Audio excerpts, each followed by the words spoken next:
the Comic Schtick Podcast, the only podcast where comics are my shtick. My name is Blake T. Wild. You may also know me as Smokey's Videos. And on this week's episode, we got a fair amount of comic book related stuff on this comic book podcast. Alongside, what else is there? Some movies. A lot of The Flash, I think, if I remember correctly. I don't know. You'll be able to see it in the title. Why am I telling you this? You already have known it. But something you may not have already known is that Destructo Boy issues 1, 2, and 3 are on sale now. Etsy.com/shop/Blake T. Wild. Make sure you capitalize the BTNW. Link is also in the description at my link tree.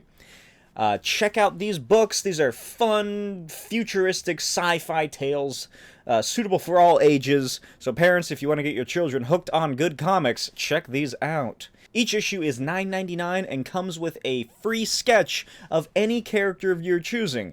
I can do the legally distinct Astro Boy. I'll draw Batman, Wonder Woman, The Flash.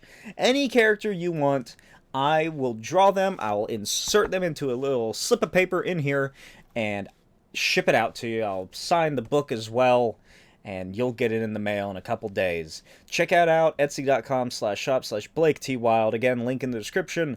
It has pages of the comic, it has previews, and reviews. So if you want to see how people are reviewing this, you'll see. They love it. Check it out. It really helps me out. First up on today's, this week's episode, is the new Fantastic Four series from Ryan North and Iban Coello. Fantastic is what it is. I am really enjoying it. I'm going to be discussing issues 1 through 4, because that is 1, all that I've read, and 2, all that are released. I am actually caught up, for the most part, on a new series. So, well, here's how I'm going to start this off. I read... What the fuck is that guy's name? What was his name? I'm looking up at my comics, seeing if I can find the trades of Superior Spider-Man. What the hell is that dude's name? The one who wrote Spider-Man for, 12 years. Oh, shit. I don't remember. The guy who wrote Fantastic Four before this one. I read the first issue of that, and I didn't really enjoy it, so that's why I did not continue. It's seemingly, there's absolutely nothing carrying over from that run, thankfully, but this new Fantastic Four from Ryan North and Iban Coello is fantastic. It is amazing. I am loving it. I love the characters and the situations that they're putting them in. It's so creative. It looks great. The art, the color, the story itself, each individual story so far is just so much fun.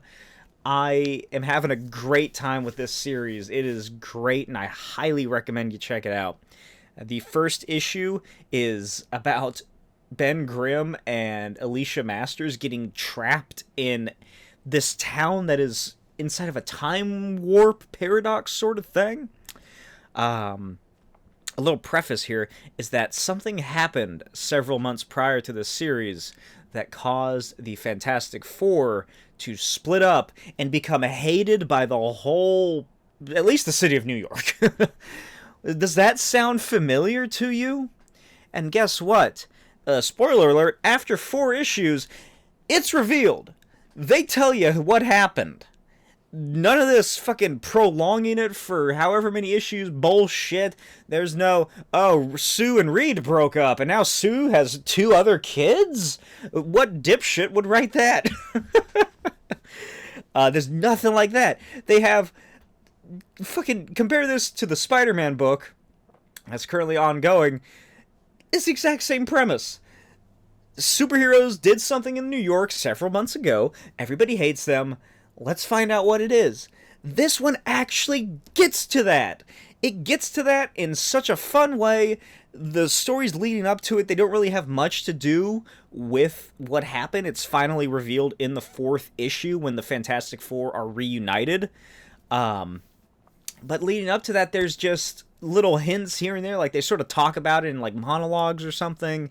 But other than that, it's so much fun. So anyway, Ben Grimm and Alicia Masters, they're trapped in a little town. They've left New York. They're just sort of traveling the country, really. What is it? Superheroes are still like illegal in New York, I guess. I think that was from what was it? Devil's Reign, that shitty event. So that's the carryover. That and Luke Cage being mayor. Something they are doing nothing with for some reason. But I digress. So anyway, they're traveling. They come across this town. Everything's weird and old. And they stay in this hotel. And then in the morning, the guy who checked them in that night is like, "Whoa, what the fuck? Who are you people? Where did you break into my hotel room? What is going on?" So every night, time is reset for this whole town, and it's at the end it's revealed it's a mutant of some sort. His powers manifest, and every night is this one night when he was however old he was. I can't remember. It's been a minute since I read this first issue, but that night is when he asked this girl out, and she declined. And so it's something about he just wants to keep reliving this day, trying to make it better or something like that. Or maybe she left him, something along those lines. He's heartbroken. And Ben Grimm and Alicia Masters help him both come to terms with his power that he is just sort of in denial about, and also getting over a broken heart. And it's a really fun story. It's pretty cute. It's also horrifying because of what is happening to this town. This town that is just seemingly out. They look into the history of it, and it's like, oh, after fucking 1963, it's just gone. Everybody abandoned it. It just got wiped out by a storm. Nothing after a certain point in time, because it's trapped in this time warp because of this one dude. And then at the very end, they free them from the time, and history is rewritten so that this town always existed. Issue 2, weirdly enough, also involves two of our characters going to a small town and finding out that there's weirdness afoot, and that is Sue and Reed, who are hunting down Ben and Alicia. Well, hunting down, it kind of has some negative connotations to it. They're looking for him. They're trying to track down their friends.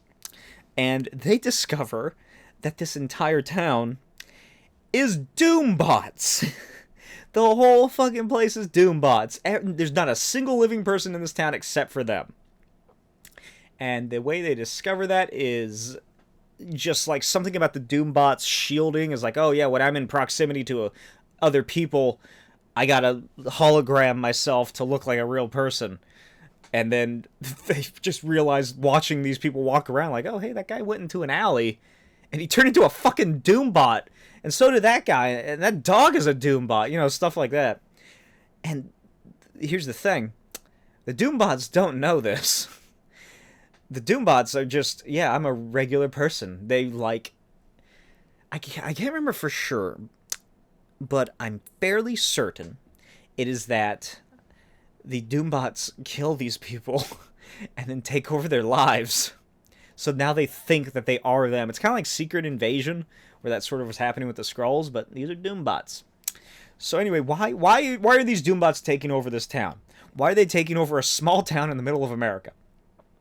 It is because when Victor Von Doom was in America studying in college, he was he lived in this this older woman rented out the house, or rented out a room or something to him, or something along those lines, and he would always hang out with her, and she would, he would come over and eat dinner with her, and eventually they became friends. And so once he became Doctor Doom and, moved on, he was like, oh, well, she's the one person who was kind to me and helped me, and I'm going to make sure nothing bad ever comes of her. So he sent out all these Doombots to just, sort of protect them, to protect her, rather, from any, anything bad happening. And eventually, the Doombots started creating, self-replicating and making more of themselves because they needed to replace more human people, because they didn't want her to, realize there's trouble afoot or something along those lines. And the big reveal of this whole story is that this old woman who Dr. Doom wanted to take care of was replaced by a Doombot. She's dead. And in the cemetery, it's like every person in this town. I don't know if it's that they kill people. I think it's when the person like maybe dies, then they make a Doombot of that person. Because they find the old woman's grave. Or no, they find a person's grave, and it's a Doombot. So maybe, never mind, ignore that. But yeah, she's dead. She died a long time ago, or some time ago, and a Doombot replaced her, and now this Doombot thinks it's an old woman who's a human, and all the other Doombots don't realize that the Doombot that they're protecting is actually a Doombot, and it's this whole thing, and it culminates with Reed essentially creating an EMP, knocking out all the Doombots, and then rewriting them to not hate the Fantastic Four, because of course that's their basic programming. But he does that, and then he rewrites everything to make them sort of forget what happened and just go about their normal business. So in America, there was a town just trapped in time, and currently there is a town filled with nothing but Doombots. And I really hope that in like 10 or 15 years, somebody brings this back for whatever sort of story. Like, oh, hey, remember that issue of Fantastic Four by Ryan North from a couple of years, or like however long ago, where there was a town full of Doombots? This guy brought him back. Issue 3 is my favorite. It involves the Human Torch organizing a union.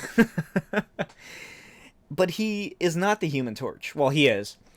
Johnny Storm, Human Torch, superheroing, as I mentioned, is now illegal. So he is in hiding. And he has taken a fake identity. And he has named himself Jonathan Fairweather. I can't remember the last time I actually laughed out loud at a comic book, but turning the page, seeing Johnny Storm, who now has like a horseshoe mustache for some reason, that's just the look he's trying out, and wearing a name tag that says Jonathan Fairweather and working at like a Costco or something, it was just so fucking funny. I love it so much. His whole deal is that he's in New York still. He dyes his hair black because the hair dye gets ruined when he becomes a Human Torch. So he has to do that every time, and he's working at this like Walmart sort of big box Costco store, and he's under a fake name. And every once in a while he'll like, oh, there's a leaky pipe or something. He uses flame powers to melt the hole or something in the pipe. But the owner of this place is a former villain of his or something along those lines. I forgot to check and see if this is actually a real character that was in a book or if it's just Ryan North coming up with like retconning something. But this guy, he's a piece of shit. He's like a slumlord for a business. He's just a shitty boss. He's cutting people's pays. He's hiring undocumented workers, threatening to sell them out to ICE if they don't fucking take his shitty paychecks, stuff like that. And Johnny's whole thing is that he doesn't like that, obviously, and he wants to fight back. So he tries to go as the Human Torch and attacks this guy, or he doesn't attack him, he threatens him. He's like, I know what you're doing to those fucking employees of yours, and better knock it off. And the guy's like, what are you doing here? Superheroing is illegal, motherfucker. You don't have anything on me. And then he kicks Johnny Storm's ass and tosses him out of a window. So Johnny Storm comes clean to his coworkers, and they're all like, yeah, no shit. Obviously you're the Human Torch. You talk about him all the time. And he comes up with a plan, which is to distract their shitty boss long enough to allow his coworkers to break into like his house and his office and steal incriminating documents that Johnny Storm's gonna give to like one of his contacts in the government, just somebody that he knows. And so they do, and they form a union, and he saves the day. He saves these people's jobs or something. It's not the best one, but it's still very enjoyable. Although I think my least favorite is definitely the 4th issue, just because not a lot happens. The 4th issue is Johnny, Reed, and Sue unite. He flies out and meets them, and they're looking for Ben and Alicia. And they discover this giant dome that looks like Ben Grimm's Rocky body. And like, what the fuck is going on here? And Reed's like, no, it's definitely not Ben. He can't do that. And so they go inside of it, and it's like this alien fucking parasite that like crashed to Earth, and Ben Grimm and Alicia were nearby, and so it grabbed them, and it's like I said, a parasite or something. It's trying to like build out like sort of what it is latched to, which is Ben Grimm, which is why it looks like him. And it's just it's a weird way to get them all back together, but at the end of the day, that's all this issue really is, because the dome has nothing to do with anything. They easily destroy it and get Ben and Alicia out of here. The main thing is the reveal of what happened in New York. And like I said, they actually fucking tell you. And aren't, oh, hey, piggy, look at the carrot on the stick. So, like 6 months before this, Annihilus was attacking. Annihilus and his weird little bug cronies were attacking New York. The Fantastic Four were there. Specifically, they were attacking the Fantastic Four, I should mention. So they were attacking, and they're like, oh shit, what do we do? There are way too many of them. In the Baxter Building, the kids watch. I think... well, this might be something that's carried over. Dan Slott, that's that motherfucker's name. Dan Slott. I don't know if in his run, Ben and Alicia had kids, maybe? Because I'm pretty sure they have kids in this. Because I'm pretty sure they aged up Franklin and Valeria as well. I don't recall, though. But there's kids. It might be Franklin and Valeria. I don't fucking know. And then there's two, like, alien kids as well. We're watching from the inside. Although I think it is Valeria, so it might also be Franklin. I don't know. I could have sworn he was a teenager, but this is like a little kid. Anyway, they're fighting. The parents are fighting. Alicia, Ben, Reed, and Johnny, and Sue. They're out there in the streets. Ben's like, what do we do, Stretch? We're fucked. There's way too many of them. None of the other heroes are helping us. So what are we gonna do here? I can keep going, but I don't think it's gonna solve anything. I don't think we're gonna get anywhere. And so Reed comes up with the genius idea to use a device that's centralized into the Baxter Building, culminate all the Annihilus bugs into one location, and essentially get rid of them. He uses a device that... Okay, how does this work? I just read it the other night, and I'm blanking. What do they do? So Reed uses the device, and it teleports the Baxter Building, kind of. It not really teleports. It just sort of gets rid of it. And all the bugs to where Earth is... Wait, no. How does this work? That's what it is. So it sends, like, the Baxter Building out of time. It sends the bugs just into space where Earth was, like, a couple months prior. So, meaning that it's just going to be the dead of space, because Earth hasn't gotten, like, there yet, or has already gone past it. And that also means that for the next year, the Baxter Building is going to be out of time, and everything in this, like, 2-block radius that also got zooped up is gone for the next year, including their children, including adults who are parents who aren't going to be coming home to their children for the next year, businesses, people's kids, dogs, animals, people just driving through that street at that time. Everyone's going to be gone for 1 year until the Earth essentially comes back around and meets up at this exact point that Reed calculated. and then they're back. And everything's normal. And that is why the Fantastic Four are despised.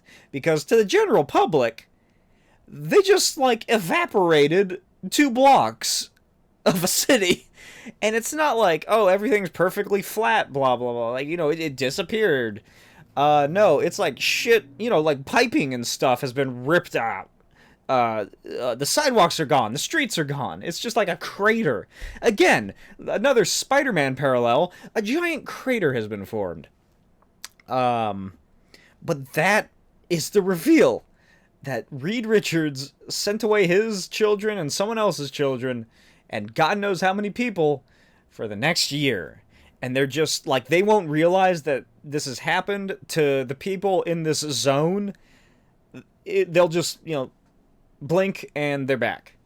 To the Annihilus bugs, they're dead in the cold vacuum of space.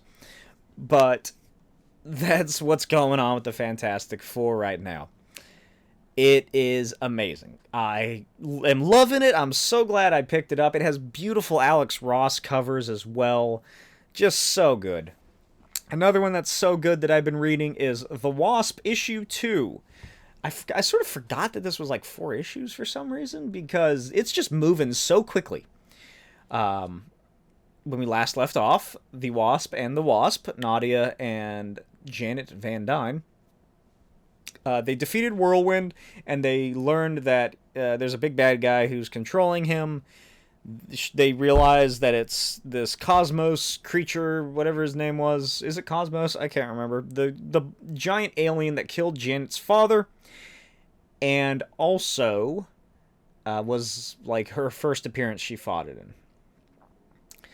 So they fight this weird robot that I guess was like a Nadia Van Dyne villain from her series a couple years ago. Like I said last week, I don't read anything I didn't read anything about Nadia Van Dyne. Assuming that's her, is that her last name? I don't remember. I don't know anything about her. I didn't read her series. So this robot is seemingly a character from her series, I guess. And this robot, like, it creates copies of itself, and like they all dress up like Janet Van Dyne in all of her costumes she's ever had, and they fight them, and Nadia and Janet defeat all the robots, and then they go inside this giant warehouse where the giant Cosmosian, would that be the word for it? Creature is there, and it's like, oh, Janet, you're finally back. Because it's like puppeting a man who may be her father. I can't remember who this body is that this alien is puppeteering. And then it ends by vaporizing them or something, teleporting them somewhere, shrinking them down. Because the very last panel is they're gone. But only their bodies, their suits and clothes are just like they fall. So does that mean that when the next issue comes around, they're going to start off naked? What is happening here? I'm not enjoying this as much as I did the Ant-Man series. And I don't know. I don't know why. I think the thing about the Ant-Man series is that I just really liked the direction they were taking and how they were using the art to change things up between the different Ant-Men. This one, it's more of a straightforward... I think that's what it is. I feel like the Ant-Man 4-issue series from last year, while still fairly generic, it was still had just weird ideas, like high concept sort of shit happening in about each issue. This one is a far more straightforward, like, evil monster villain from this character's past comes back, and they have to fight him. I'm hoping that these last 2 issues, start to bring around some sort of, like, something different. Because, like, well, what the fuck happened to Janet? Where is she? I want to, like, did she just, like, shrink down or something? Or, like, did this Cosmos monster send them away somewhere? Because they're not in this room anymore. So I'm really interested to see where it's going. Of course, the covers are beautiful. That's another reason I'm collecting them. I want to just, get them all framed and put them up one next to each other. But this is a really fun series as well. The only two contemporary comics I'm really reading at this time. I don't think there's anything else that really interests me too much. Although maybe this, but probably not. Ultimate Invasion has been announced. Now, you know me. I have some opinions on the Ultimate Universe, primarily that it sucked. Everything outside of Ultimate Spider-Man and Ultimate Thor are terrible for the most part. Except for the stuff written by Jonathan Hickman. That was pretty good. And that is why, I assume, they get Jonathan Hickman back to write the Ultimate Invasion event that is coming soon. Here is, from the article, the information I gained. Jonathan Hickman and Brian Hitch, the guy who did the Ultimates, are teaming up for a new Ultimate Marvel comic from EW. Hickman is quoted as saying, "We thought the very idea of Ultimate Comics needed to be inverted from what the original universe was. We wanted this to be something that could really only exist in the comic space. A new way of thinking about and enjoying a new version of the Marvel Universe. I'm pretty happy to say that it feels like we've accomplished those things, and we're very excited for everyone to get to read it." Obviously, it's Jonathan Hickman, it's the Ultimate Universe. The Maker is here. The Maker is seemingly the villain. He's hanging out in Miles Morales' bedroom for some reason. That's what the preview pages showed. There's no text or anything, so you don't know what's happening. And it shows, like, the mainstream Marvel Universe version of the Illuminati, I think. Yeah, Professor X is there, because he's also wearing his dumb helmet and skin-tight black suit, just like the Maker is. So, there have been a good amount of things going on with the Maker. In, like, since Secret Wars, really. And recently they've been doing stuff like, is the Ultimate Universe still around? The Maker seems to think so, and he's super smart. Like, he's trying to open a portal back to the Ultimate Universe, back to his universe. He's trying to bring it to him. Seemingly he, Miles, and I think Frank Castle, the Punisher, are the only ones that really came over to the main universe, and the Ultimate Punisher, he got shot to death, if I remember correctly. So at this point, assuming, Miles, I still don't understand what the fuck is going on with Miles. It's been almost 10 years, but I still don't know if he's the Ultimate version in this mainstream universe or what. Yeah, he's a part of it, though. And this is seemingly, I'd imagine, going to lead to the Ultimate Marvel Comics line being rebooted. Probably with a fair helping hand from Jonathan Hickman. Like, shit, it works for the X-Men. He took over the X-Men. He redid all that. Look at all these X-Men titles we have. Let's have him do it for the Ultimate Universe. Redo everything, John. You know what you're doing. Make infographics. Make little graphic designs. Hey, if you need help, I have my bachelor's in graphic design. But I don't like the Ultimate Universe, but since it's Jonathan Hickman, I guarantee I'm going to enjoy this. I enjoy everything he writes that I read. I really like what he has in mind. He gets really weird with a lot of stuff. So yeah, I am looking forward to this. I will pick it up just because I'm interested to see what happens. I want to know what is going on in this event. This feels like an actual event. My favorite Marvel event is Secret Wars from 2015. I love that event. I love everything that goes on there. I love all the Battle World tie-ins. I think it's just a great story. So I'm really looking forward to seeing what seems to be the revivification of the Ultimate Universe. But what I'm not looking forward to is DC's summer event for 2023, called Night Terrors. Spelled how you think it is, with a K, because Batman. This is the first Dawn of DC era event. Whatever Dawn of DC is, I don't know. I'm not reading any books from DC currently. At least I don't think I am.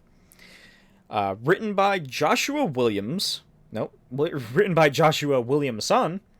And art by Howard Porter.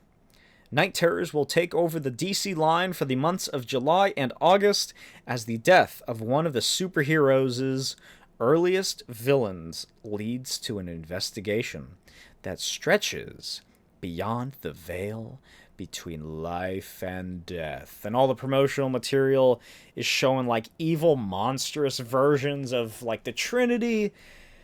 I don't care. I don't give a hoot in hell what's going on with this. I could not care less. I have no interest in it. I honestly don't know the last DC event that I really enjoyed. I think the last one I read completely was the first Dark Knight's Metal. What was it called? Is that what it was? Or was that the second one? Whichever it was. That was the last one I read to completion. Everything else, I just don't care. Oh, no, wait. Or did I read? I don't remember if I read Doomsday Clock all the way through. I think I gave up on it just because it was taking so long. Yeah, I definitely did give up on it because it was taking so long. I didn't care. I didn't like it. So, hey, there's going to be some cool variant covers for the speculators to grab. That's cool. Moving on to something really fucking weird. A sequel book for How the Grinch Stole Christmas has been announced. And it's called How the Grinch Lost Christmas. And it is set a year after the original 1956-57 book. I think that's when it came out. Or was that when the movie came out? I don't remember. I'm pretty sure the movie was the 60s, because it was Vincent Price doing the voice. I don't know, whatever.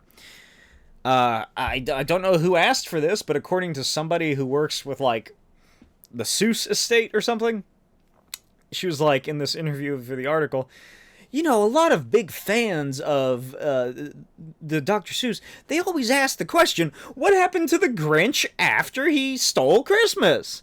And I'm like, one, we see what happens. His heart grows 3 sizes that day, and he becomes a beloved community figure of Whoville. He probably sells his cave or rents it out as some sort of Whoville Airbnb.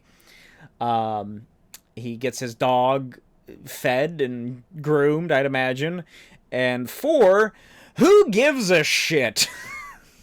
What do you mean? What happens to the Grinch? Who has ever wondered that in their lives? What? I'm just laying in bed one night. Oh, what happens to the Grinch after Christmas? Like, what do you mean? What do you mean? What kind of justification for this cash grab is that? And speaking of a cash grab and a continuation of a series that no one really asked for, an It TV series is a go at HBO Max, with Andy Muschietti to direct multiple episodes. He's the same guy who directed Did he direct both of them? I think he directed both of them. Directing multiple episodes, including the first one. I don't know what this is going to be. What the fuck does this... What is this? Is it... I assume it's the movie... the movie-verse version of it with Bill Skarsgård as Pennywise. It would be cool if he turned into stuff that wasn't a clown, which I just now saying that out loud. I remember he does do that in the film. Here's the thing about Pennywise. I have read the book, so I am an authoritative figure to speak upon this. Pennywise the Clown only comes around about every 27 years or so. And we saw it once in the 80s, and we saw it another time in the 2000s, 2010s, whatever. So what does this mean? Where are we going with this? Are they going back to the 50s? Is it going to be kind of an anthology sort of thing? Or is like one half of the season going to be set in the past and the other set in the present? Are they going to like go to the far future like Jason X, but it's Pennywise? What is going on with this TV show? How is this going to work? Because well, I guess you can have some kids fighting back, but they're going to have to die or give up because we see that it doesn't work. Or maybe they do defeat Pennywise, and it just comes back again in another 27 years, like it did in the first movie. And I'm sure it did in the last movie. So yeah, I don't I don't know. I liked the first one of It. Yeah, I liked It Part 1. That was a good flick. But it suffers the same problems that the TV series from the 90s had, which is the part with the kids is far better, and the part with the adults fucking sucks. So I wonder what this is going to be about. Like, is it going to be a cast of kids again? Is it going to be adults? Are they going to try and Stranger Things this shit? What's going on here? There's little information for some reason. So yeah, look forward to the It TV series coming to HBO. Something to look actually forward to, though, is that Steven Yeun is joining the Thunderbolts. He's going to be in the film. Who's he going to be? Oh, who do you think? Marvel Boy. I'll say he's Marvel Boy. Sure, I don't know. I have no idea who he could play. I think it would be funny if Steven Yeun took over Kurt Russell's son's, Wyatt Russell's role as U.S. agent, but they made no reference to it. It's like with John Cheadle taking over Terrence Howard's role as Rhodey. It's just Steven Yeun shows up, and he is the U.S. agent. He's like, deal with it, I'm here. And he just continues to play this guy who, in a previous movie, was clearly a white man and is now Korean. I don't know. Yeah, I'll say he's Marvel Boy. Marvel Boy seems sort of like somebody they could get on like what is seemingly going to be the MCU's version of the Suicide Squad. I bet that's going to annoy some people. I don't know.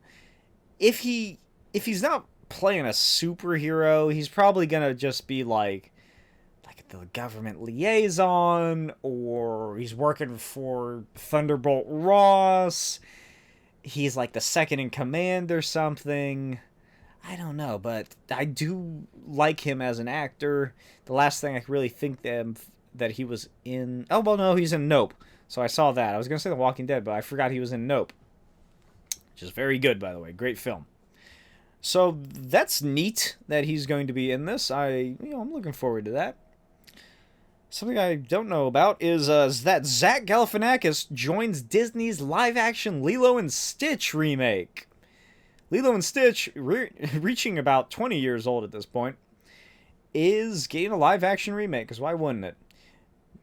Hopefully this one's good. I hope they have Elvis songs in it. I don't know who Zach Galifianakis could play. Possibly Pleakley. Pleakley? The Cyclops little skinny guy? I bet he's going to play him. Because I can't really see him... I can't see him being... What is it? Chumba? Or whatever his name is? The fat one?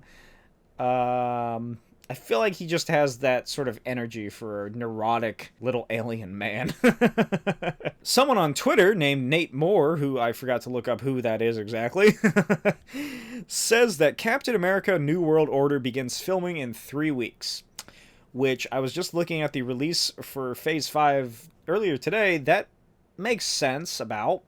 They're probably going to film for a month, a couple months, and then everything else is in post-production, everything, blah, blah, blah, because they want to have Captain America out in May 5th, 2024, because that's, what is it? Yeah, that's about right, because we're getting Guardians this May or so, or maybe that's when they want, fuck, I don't know, we're getting Guardians in May of this year.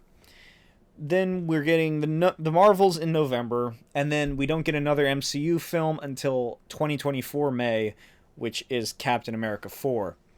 So yeah, they're going to start filming, so if you're interested in seeing leaked set photos, get ready to start looking for those, or seeing that being brought up. Oh, I can't wait to see Howard Stern. What is this?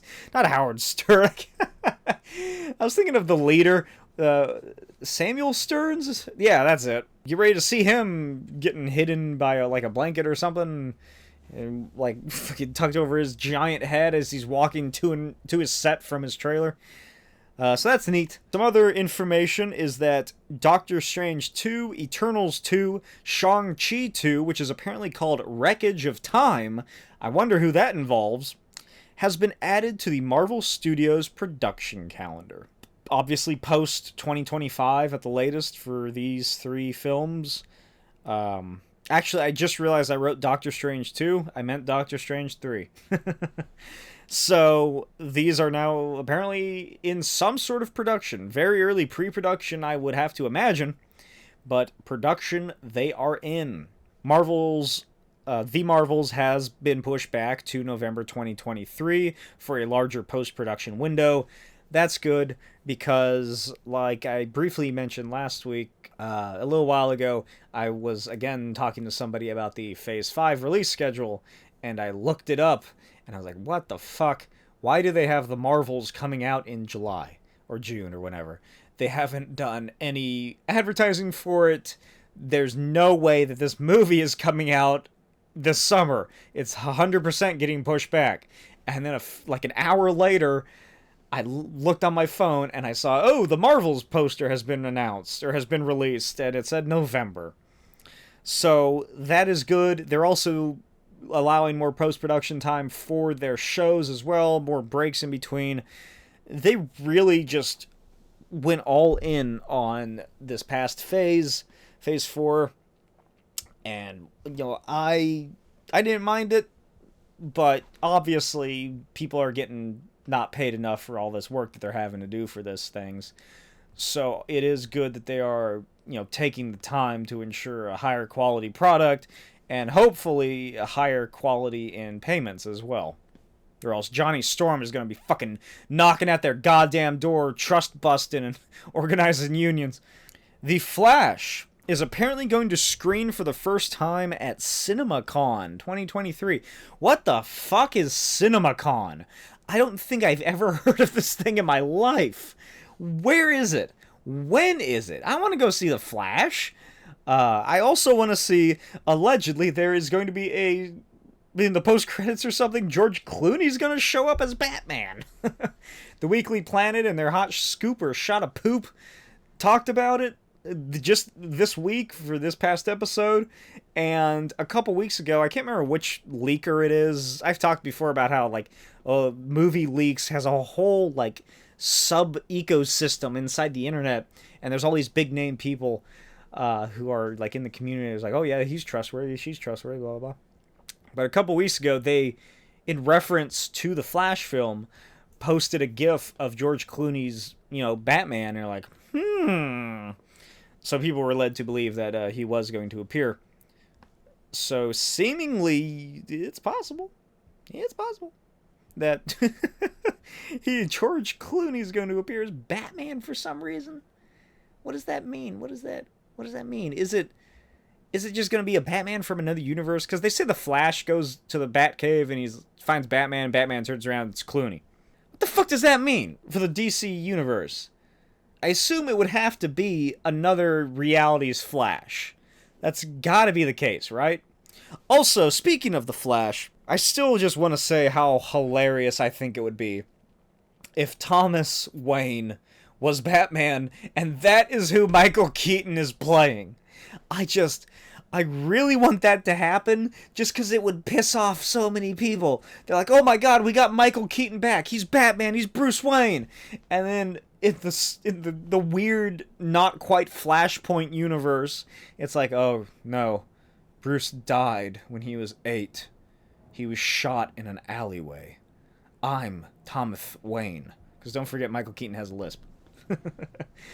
Anyway, DC's Dead Boy Detectives moves from HBO Max to Netflix for some reason. David Zaslav, that walking thumb of a man, said that he was going to be off-putting DC projects that he wasn't interested in or something to other companies. So for some reason they're now releasing Dead Boy Detectives at Netflix, which means it's never going to get picked up again. And it also adds fuel to the fire that is sell the Zack Snyder universe to Netflix, which is one of the dumbest fucking things I've ever heard. Matt Reeves' The Batman Part 2, starring Robert Pattinson, begins filming this November. And that is from at Prod Week on Twitter. According to KC Walsh, who is, again, one of the big leakers in the leaker community for movies and comic books and shit, Harley Quinn is going to be a fellow patient and peer of Arthur's in Joker A Folie à Deux, not his Arkham doctor. Although maybe she's so crazy that she thinks she's a doctor. And finally, Suicide Squad Kill the Justice League gameplay trailer, whatever, was released. It looks fun, I think. It looks like a game that I know I'm not going to buy immediately, because games are ridiculously expensive, and I just don't really play them all that often anymore. So I am going to wait before I buy this. I'm going to wait for some sort of sale. But it just seems like a game that doesn't really have that much going on. It's just sort of fun, sort of just turn your brain off and, go shoot these guys. Do some, cool acrobatics in the air with your character. Give them cool weapons, shit like that. It just seems like a fun sort of shooter game. I'm interested in the story and seeing how the Justice League are gruesomely murdered one by one. There's also a rumor that the Flash is going to sort of Flashpoint rewrite time in this fucking game. So they're going all goddamn in on Flashpoint if that's true. And by all in, I mean at least two media projects. But everybody's pissed off about the Suicide Squad to Kill the Justice League game because of whatever a battle pass is and cosmetics or something. It seems like you're going to have to pay for the cosmetics. I don't know video games, if you couldn't tell. The game I played the most, according to my Steam library in 2022, was... what was it? It was Planet Zoo and Euro Truck Simulator 2. So there you go. And all the other games I've played were Simpsons Hit and Run, Lego Star Wars, the new one, and Knights of the Old Republic on my original Xbox. So yeah, I'm not a big gamer, so I don't really understand all these things people are complaining about. I did see that it's going to require constant online service, which is annoying. There we go. I think it looks fine. It looks cool. I still don't like that it's set in the Arkham universe. That's still just odd to me. But I think it looks fun. And finally, we get to the last two topics of this week. Nothing really big going on currently. The Bad Batch, Episode 10. First of all, Gonky. I love seeing Gonky. He's a hero. Long live Gonky. The Techno Union mining facility was very cool to see. This is about a year after the Clone Wars have officially ended. So, it's neat to see, the remnants of the Confederacy and all those people. Like the Techno Union, whose leader was brutally murdered on Mustafar. And his body was probably left to rot in an abandoned building. Until a volcano ruptured and destroyed it or something, I'd imagine. But it was neat that, this mining facility that the Bad Batch infiltrate, it didn't have to be that. It could have just been, just generic mining facility number 8742. But no, it's like, this used to be a Techno Union organization. The Techno Union then fell, left the planet, and now it's being ruled by this guy named Mako, who is, ruling this band of evil children who are thugs and thieves. And I really liked that Mako's relationship with his weird little Oliver Twist gang, and specifically Benny, I think. Is that who Yuri Lowenthal voiced? Can I just say that I really don't enjoy Yuri Lowenthal as a voice actor? I think it's because I'm jealous that someone else with a higher pitched voice is so successful compared to myself. Also, it's just I feel like he's overused. It's like Troy Baker, Vanessa something, Tara Strong, there's a certain number of voice actors that they get. Obviously, there's a reason because they are talented, but he just does the same voice every time. And it was even worse because he voices some extra, kids in this episode, and he has the same voice. So the main character that we meet is talking, and then, a few seconds later, you hear some other ones in the background talking, and they sound like the exact same guy. So anyway, I like that Mako's relationship with the miners is just, it's the relationship that Sid has with the Bad Batch. He's a piece of shit to him, and it's an abusive relationship, in essence. And the fact that Benny and the other kids revolt and, emancipate themselves, essentially, from Mako, and the fact that the Bad Batch got their ship back, got off planet, after Sid said, oh yeah, you're kind of a lost cause, I guess I'll try to help. She doesn't. Just shows that they aren't dependent on her. The Bad Batch also helped this mine unionize. There is a big running theme in all of my episodes of this podcast. Go back and check and you'll see. And that theme for this episode is to unionize people, form unions, fight for your rights. But I'm really hoping, because this was an alright episode, I didn't think it was anything special. I just want this to be the beginning of the downfall of Sid. I don't like Sid. I thought she was alright in the first season, but that was just when we first met her. Now that we're seeing more of who she really is, she's just such a piece of shit individual. And I hope she either dies, or the Bad Batch is just like, fuck you, Sid. We don't need you. You didn't help us. We fail every mission that we go on for you, which, that's not your fault, that's our fault. But we're done with you. Go to hell. So, I hope that soon they get rid of Sid. That they stop involving Sid. I also hope that we get some more stuff about, the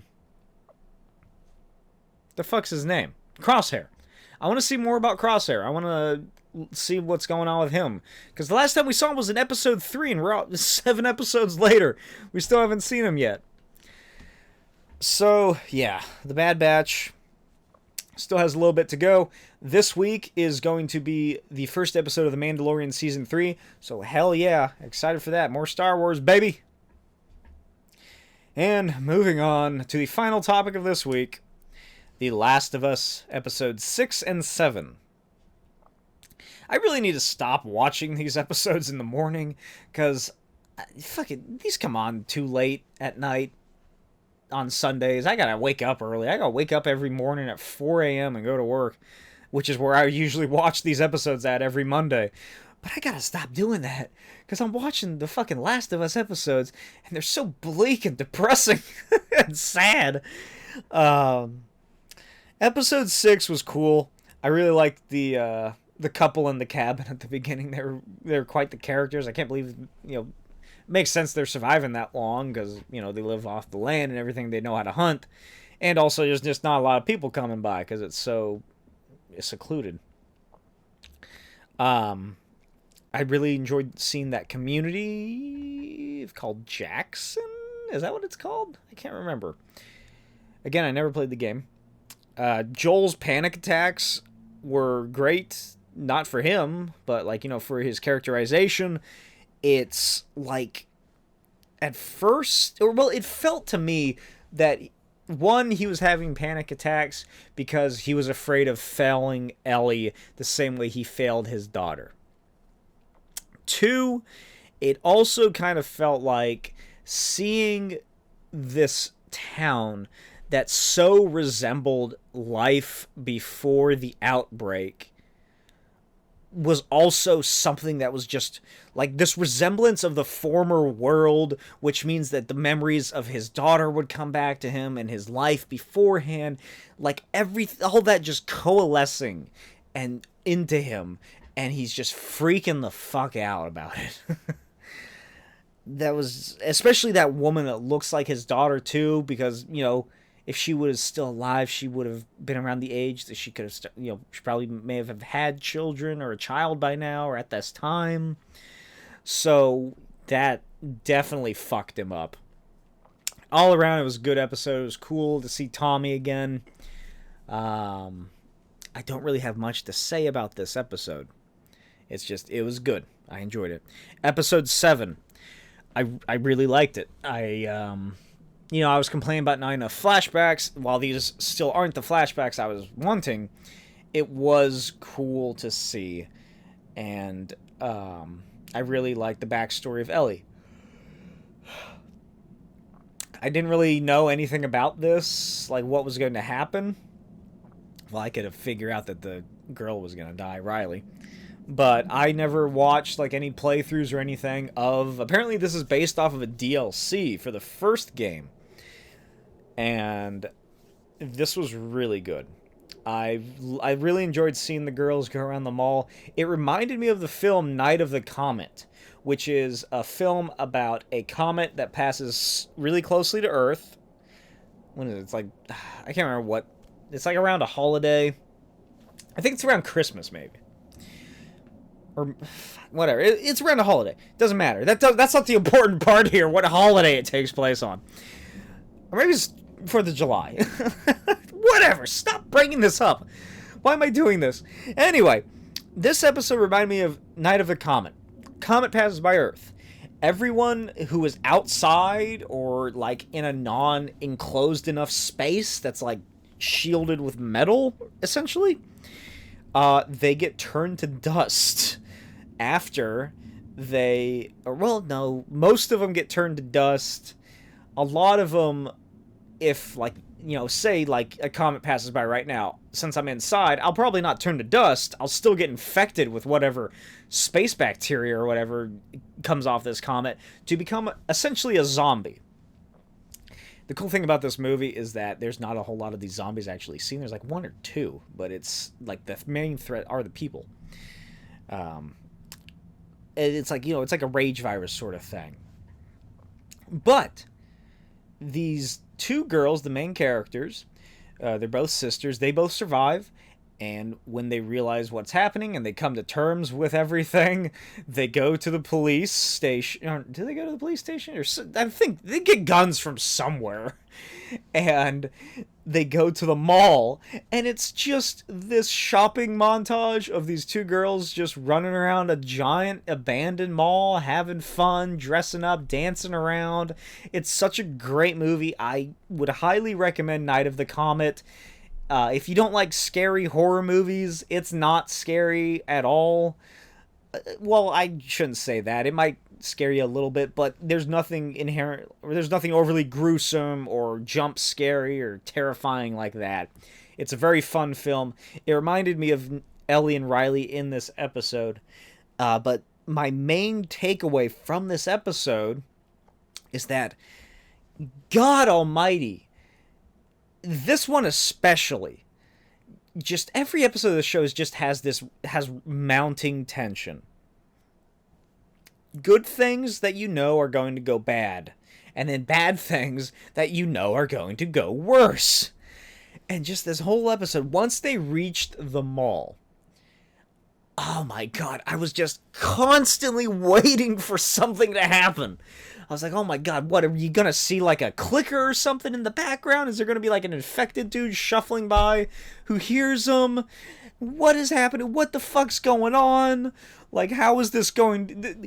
This is so sweet. This is so emotional. This is so kind and loving, seeing these 2 girls who are clearly attracted to each other. Like, they don't want to leave each other. They want to be together. How is this going to go terribly for them? And then the pan out from the arcade and then over to this other store. I was just like, oh God, where is this going? Oh no. And then it shows the infected person like waking up. I was just like, oh fuck. And then the reveal, like, the end when she gets bitten, and fuck me, that was heartbreaking. I figured it would happen. I didn't really know who Riley was, but God damn, was that sad. Especially after, the whole episode, Ellie is like going through little moments of gay panic, and eventually they kiss, and they're like, yeah, well, fuck the Fireflies, fuck Fedra, let's do this on our own. And then they both get bit, and one of them doesn't die. God damn. Great episode. I can't remember if this was the penultimate episode and this coming week is the last one. I want to say it's 9 episodes, but it might be 8. So we'll see next week. But it's very interesting that they're still in Colorado. And seemingly this next episode is going to be about, if I remember correctly, once Joel gets injured, Ellie has to take care of him for most of the winter or something. And she runs into this like guy who's hanging out, and he apparently he wants to kill Joel, and Ellie has to kill him. So that's seemingly what's going to happen this episode.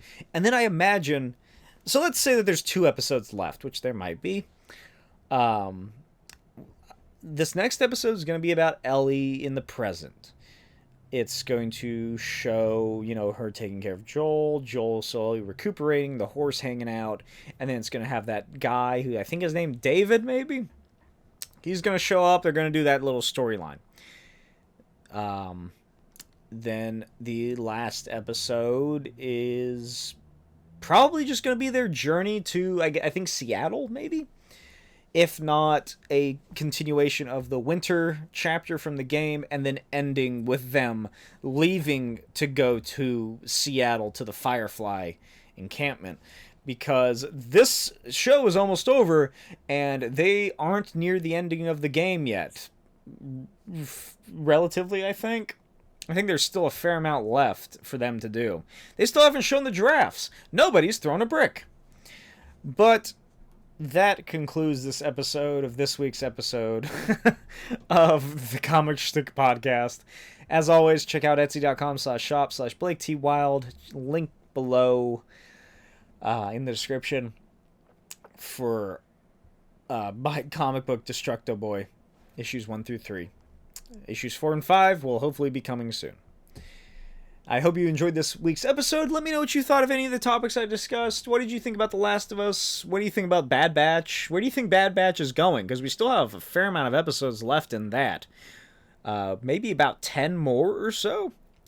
I can't remember. It might be a little under 10. Who knows? But where do you think this is all leading up to? What do you think Bad Batch is culminating in? Let me know what you think about anything else I discussed. Are you reading the new Fantastic Four series? Do you also think it's good? Do you hate it? Do you like the Wasp series? I feel like I'm the only one reading that one, because nobody's talking about it. But yeah, I will catch you all next week. Hopefully not with the finale of The Last of Us. I really want one more episode at least. And I will see you then. Bye.